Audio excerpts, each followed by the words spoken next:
राजस्थान की वीर भूमि देवगढ़ में एक पुरानी हवेली थी जिसे लोग काली हवेली के नाम से जानते थे। कहते हैं यह हवेली राणा उदय सिंह ने अपनी रानी के लिए बनवाई थी, लेकिन बनते ही उस हवेली में ऐसी घटनाएं हुई कि कोई भी वहां कदम रखने की हिम्मत न करता। गांव के बुजुर्ग बताते थे हवेली की नींव खून से भरी गई थी और जिस मजदूर ने इसे देखा था उसकी आत्मा वहीं कैद कर दी गई।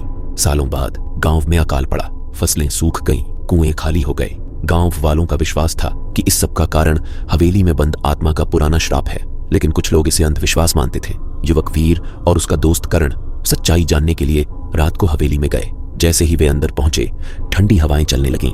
दीवारों पर पुराने राजा महाराजाओं की तस्वीरें टंगी थीं, जिनकी आंखें जैसे उन्हें घूर रही हों। अचानक वीर ने देखा एक बड़ा आईना जिसमें राणा उदय सिंह की परछाई खड़ी थी, लेकिन असली राणा तो सदियों पहले मर चुका था। आईने की परछाई धीरे धीरे बोली, मेरे राज्य को धोखा देने वाले अब कभी चैन से नहीं रह पाएंगे। वीर और कर्ण को पता चला कि यह हवेली रानी के लिए नहीं बल्कि खजाने को छिपाने के लिए बनाई गई थी।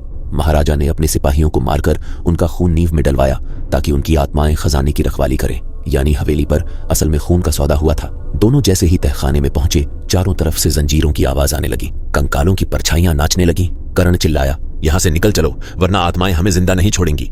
लेकिन देर हो चुकी थी। आईना खुद ब खुद टूट गया और उसमें से एक एक करके खूनी सिपाहियों की आत्माएं बाहर आने लगी।